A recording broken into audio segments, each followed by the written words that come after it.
You pick up a supplement container and see a logo you don't recognize alongside a claim that the product has been third-party tested. What exactly was tested? By whom? And what does passing that test actually guarantee? Those three questions have very different answers depending on which certification body is involved.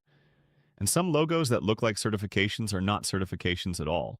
Independent testing in the supplement industry operates through several distinct frameworks with meaningfully different scopes and methodologies. Understanding the difference between them is practical knowledge that affects both safety and value judgments when buying creatine.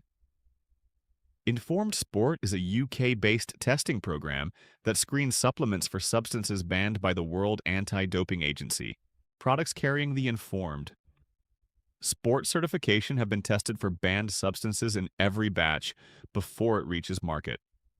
This is a batch-level certification, not a one-time product-level certification. Athletes subject to drug testing by any major sports organization should use this certification as a minimum threshold for supplements.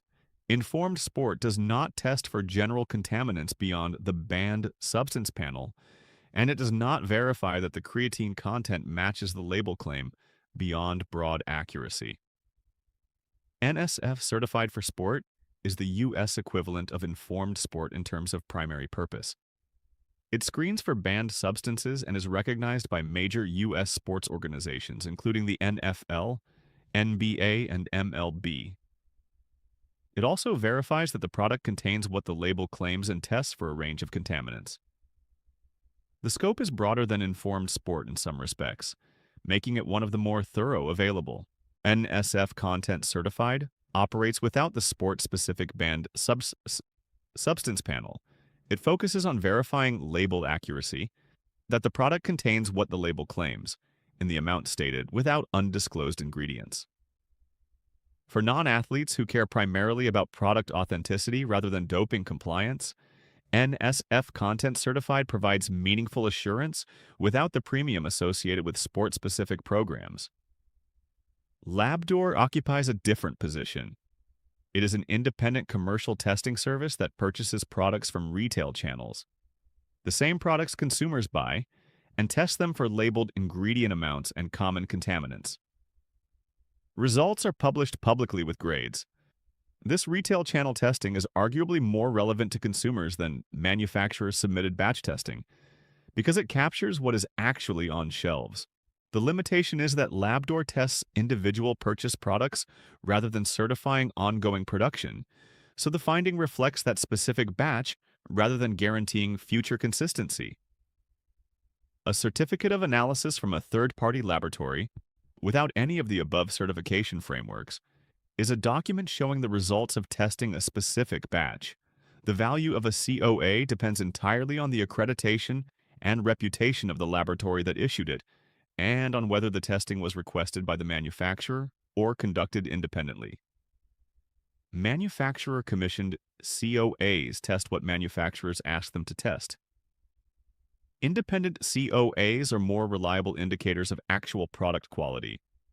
The absence of any certification does not mean a product is poor quality. Many excellent products are not certified because the certification process involves cost and ongoing compliance obligations that some brands manage through internal quality systems instead.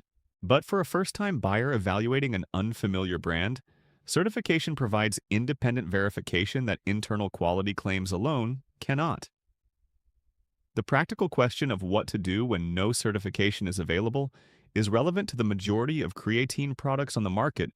Most brands have not pursued formal third-party certification.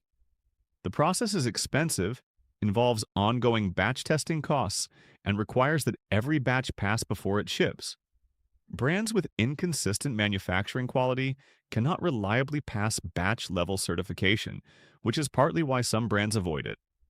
For uncertified products, the certificate of analysis is the primary alternative.